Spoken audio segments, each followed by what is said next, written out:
Goeienaand en baie welkom by die Afrikaanse nuus. Die regering sê hy is slaggereed om die 46ste beraad van die Suider-Afrikaanse Ontwikkelingsgemeenskap aan te bied.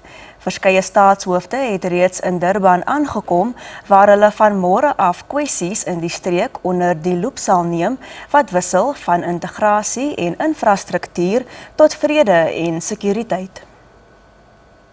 Na weke van beplanning is Durban reg om die SAOG-leiersberaad aan te bied. Die 2-daglange geleentheid word gehou te midde van toenemende konflik en geopolitiese spanning in die wêreld. There are a number of pockets of hotspots in the region and others that are coming. And on top of it, we also have new threats, your cybersecurity as we get into the 4th Industrial Revolution. Veiligheid rondom die Nkosi Albert Lutuli Internasionale Konferensiesentrum is aansienlik verskerp in die aanloop tot die beraad. It is important for us to engage with the organizers of the marches so that we can outline the do's and the don'ts. So those were undertaken and we know there were those that have reached out to us that needs assistance because our role as security forces, the law enforcement, be it the police, the metros, in that family of the law enforcement, we do have the role to play to protect marchers. Lesotho het die belangrikheid van die beraad vir vooruitgang in die Suider-Afrikaanse streek beklemtoon. If you look at the summit now, the focus is on industrialization, the focus is on trade, the focus is on building the connectivity, the logistics and all that, which are basically the basis for economic development. If you look at the logistics, some of the topics that have been discussed in the summit includes the issue of the North-South corridor, where we are saying we need a total interconnectivity in terms of the roads, in terms of the rail networks within the region. Uitdagings rondom migrasie is ook kwessies wat van die bespreking sal oorheers. You have one of the countries, in particular South Africa, having migration challenges. While it impacts on us as neighbors of South Africa, but we also acknowledge that it is our problem altogether, which we should actually join hands and attempt and make effort to resolve together. Intussen het die SAOG-trojka, wat verantwoordelik is vir vrede en sekuriteit, vergader om veiligheidskwessies in die streek te bespreek.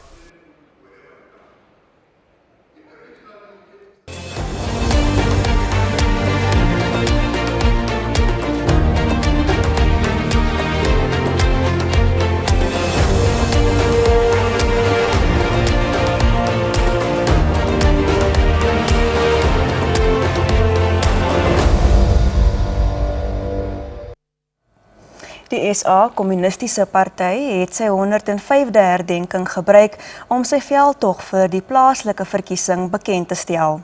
Die party betwis vanjaar die verkiesing onafhanklik en nie saam met die ANC as deel van die 3-party alliansie nie. Die SAKP sê egter dat die onafhanklikheid nie neerkom op 'n verwerping van die alliansie nie, maar slegs 'n poging om dit te hervorm. Die party sê dat hy verkiesbaar gaan wees in alle munisipaliteite landwyd. This therefore, comrade, is not simply an anniversary for celebration. It's equally a moment of remembrance, but also a political determination of a new era in our class struggle. We celebrate 105 years of unbroken struggle for people's power, for socialism and for national liberation. Die leier van die MK-party, Jacob Zuma, is op 'n weeklange besoek aan verskeie tradisionele koningshuise in die OR Tambo distriksmunisipaliteit in die Oos-Kaap. Zuma wil bande met tradisionele leiers versterk en werksverhoudinge met tradisionele rade verbeter. Zuma het eers aangedoen by 'n plaaslike kerk in Mthatha, waar hy die gemeente toegespreek het oor die uitdagings wat swart gemeenskappe ervaar. Hy sê die party wil verseker dat daar na arm en behoeftige gemeenskappe omgesien word. Werkloosheid, gratis basiese onderwys en misdaad is van die kwessies wat hy aangeroer het. Die party voer aan dat die besoek nie 'n stemwerf veldtog is nie. We want to conscientize the people of the Eastern Cape that they shouldn't be viewed as people who are indoctrinated into a party which does not serve their interests. Nomvalo het ook die party se onlangse leierskapverandering verdedig en gesê dit is na deeglike oorweging gedoen. The issue of changing leadership is informed by the material conditions which are affecting the party. It's not a spontaneous event. It doesn't happen haphazard. It happens after the party has applied its mind. Zuma het daarna die koning van die Amampondo Asenyandeni koning Ndlovu Yezwe Ndamase besoek. Die MK-party sal na verwagting ook die Amampondiese koninkryk in Qumbu besoek.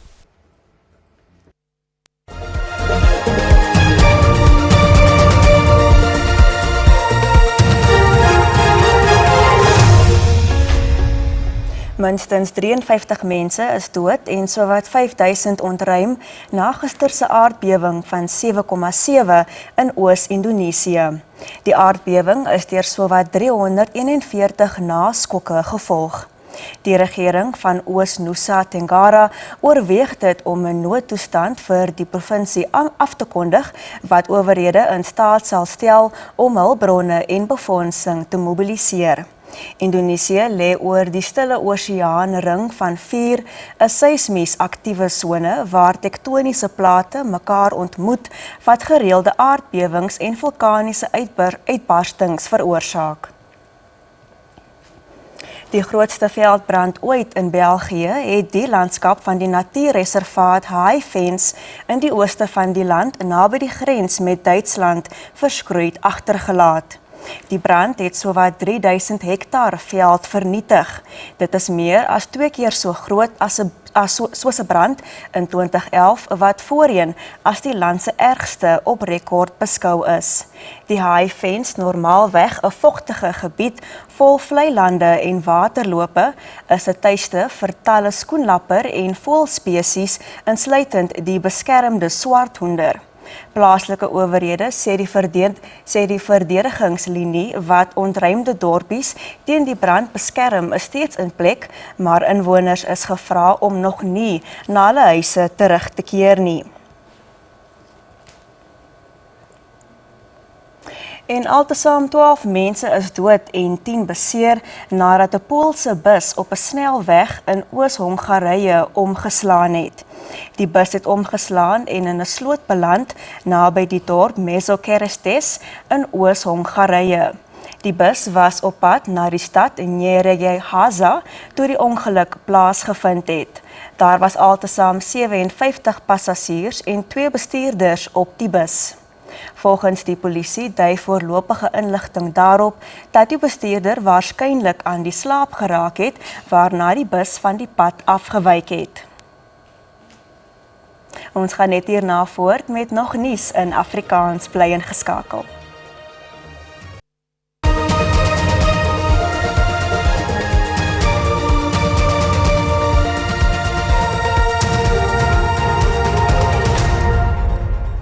Nog 'n verdagte is aan die Oosrand in hegtenis geneem in verband met die skietery meer as 'n week gelede in Reigerpark waarin 2 lede van die teenbende-eenheid en 2 vroue dood is. Die 24-jarige verdagte is vasgetrek na 'n ondersoek van die polisie met die hulp van die gemeenskap. Hy sal later die week in die Boksburgse Landdroshof verskyn. Die eerste verdagte, die 23-jarige Regan Collins, het reeds in die hof verskyn op aanklagte van onder meer moord. Intussen is nog 'n slagoffer van die skietery vandag begrawe. Die lid van die teenbende-eenheid Tapelo Tlomatsane is in gedroogte buite Zebediela in Limpopo te ruste gelê. Familie, vriende en senior beamptes van die polisie het hulde gebring aan die 29-jarige Tlomatsane. Konstabel Tlomatsane se laaste rusplek. Sy familie sê hulle kan nou uiteindelik afsluiting kry na hy verlede week doodgeskiet is. Now the family has found the closure because everything now is fine. We have buried him, then everything is fine. We are very happy about the stage because now they told us everything will be fine.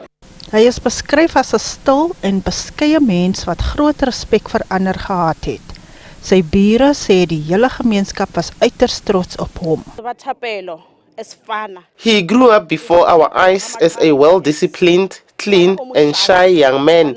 When he became a police officer, we were happy that he is going to inspire a lot of children in the village. We lost him in a painful way, as we were still expecting a lot from him as a village. There is one person behind bars. His appearance is also postponed to the 25th of August. We are pursuing more suspects. Investigations are ongoing and are at an advanced stage, and we are confident that more people will be brought to book to answer for this terrible crime that they have committed. Klometsane laat sy ouers, broers en susters as ook 'n kind agter. Die ondersoek na die skietvoorval duur voort.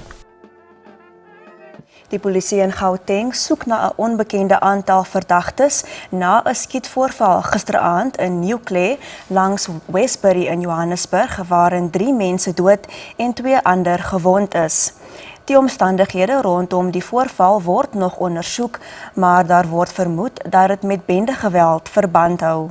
Gemeenskapslede sê hulle leef in vrees en is bang om te praat uit vrees dat hulle die volgende slagoffers kan word. Video's van die voorval is op sosiale media versprei waar geweerskote hoorbaar is. Die polisie het kort daarna op die buurt toegesak. Die gebied word reeds jarelang deur dwelms en bendes getuister. 'n Studie wat in 8 gemeenskappe in Suid-Afrika, Lesotho, Botswana en Namibië gedoen is, het bevestig dat die beskikbaarheid en hoë inname van alkohol bydra tot geslagsgebaseerde geweld. Die Suider-Afrikaanse Alkoholbeleidsalliansie en Wits se skool vir openbare gesondheid het bevindinge van die studie bekend gemaak. Van die bevindinge is dat daar baie meer ongelisensieerde alkoholverkopers in die betrokke gemeenskappe is as wettige handelaars. Slegs 33% van die drankverkopers in die 4 lande het lisensies gehad. President Cyril Ramaphosa het geslagsgebaseerde geweld en vrouemoord verlede jaar as 'n nasionale ramp verklaar. Die studie wat die afgelope week in Kimberley bekendgestel is gedoen in gebiede waar baie gevalle van die oortredings by die polisie aangemeld word. Dit sluit in Estridge in Kaapstad, Ga-Rankuwa in Gauteng en Molendane in Limpopo. South Africa, gender-based violence is a presidential priority, and we want to show that alcohol and alcohol availability is one of the structural issues in communities that government needed to address if we're going to change the issue around gender-based violence. In reaksie tot die studie is 'n petisie opgestel wat die nasionale tesourie se voorstelle steun om die belasting op alkohol of aksiesbelasting te verhoog en die alkoholinhoud in drank te verminder. I recently started a petition to support SAPA in requesting the National Treasury for an increase in excise tax on alcohol above inflation, and I thought it was very important to support SAPA because I was talking about the lack of unified youth participation in social issues that we have, and I thought it would be good to lead by example and support the initiative. Die Alkoholbeleidsalliansie het 'n beroep gedoen op die owerhede om saam te werk om te verseker dat wetgewing nagekom word in die uitreik van handelslisensies en die ure wat drankwinkels oop is vir verkope. Die aantal kankergevalle in die land het die afgelope paar jaar aansienlik toegeneem en volgens die Kankervereniging van Suid-Afrika dui navorsing daarop dat dit krisisafmetings in 2030 kan aanneem. Die vereniging het die afgelope week sy jaarlikse Kansa Navorsingsdag in Kaapstad aangebied ter viering van sy 95ste bestaansjaar. Verskeie kenners het hulle jongste kankernavorsing tydens die geleentheid ook bekendgestel. Kansa lewer al vir meer as 50 jaar 'n groot bydrae tot belangrike navorsing. Dit bied onder meer toelaas aan kenners vir verdere studie wat om die beurt die organisasie se bedryfsmodel toelig. Kansa bied onder meer fisiese sorg en ondersteuningsprogramme aan die publiek. Die organisasie beywer hom vir gereelde ondersoeke en vroeë diagnoseprogramme. Sy bydraes tot navorsing staan onder meer die regering by met wetgewing en het ook tot verskeie deurbrake gelei.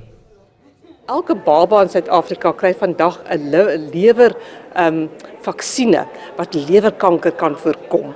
Verder het ons 'n baie onlangse studie wat ons befonds het weer 'n borskanker spesifieke geen weer geïdentifiseer wat in terme van navorsing 'n deurbraak was. Een van sy grootste openbare programme is die aanmoediging van 'n gesonde lewenstyl. Fisiese aktiwiteite, sowel as beter voedselkeuses, kan die risiko vir kanker verminder. So onthou, al hierdie siektes is pro-inflammatories. So as ons sulke goed begin inneem, selfs met die canola, is dit eintlik anti-inflammatories. So nou het jy jou groente, jou vrugte, jy weet jy met jou vleis en jou hoender en so meer, jy weet bietjie beperk in terme van hoeveelhede en hoe jy dit gaar maak. Dan begin ons kyk meer na ons goeie vette ook. Dan kyk ons na goed soos jou avokado peer, jy moet dit probeer insit. Die organisasie se slim keuse kenteken, goedgekeur deur die Departement van Gesondheid, is een van verskeie projekte wat die publiek bystaan om beter keuses te maak. Die publiek word aangemoedig om Kansa se webtuiste te besoek of sy tolvrye nommer te skakel by 0800 22 66 22 vir leiding en ondersteuning. Mariska Botha, SAK nuus, Kaapstad. Bly by ons vir die dag se sportnuus as ook môre se weervoorspelling. En dit is dan al vir vanaand tot môre aand, totsiens.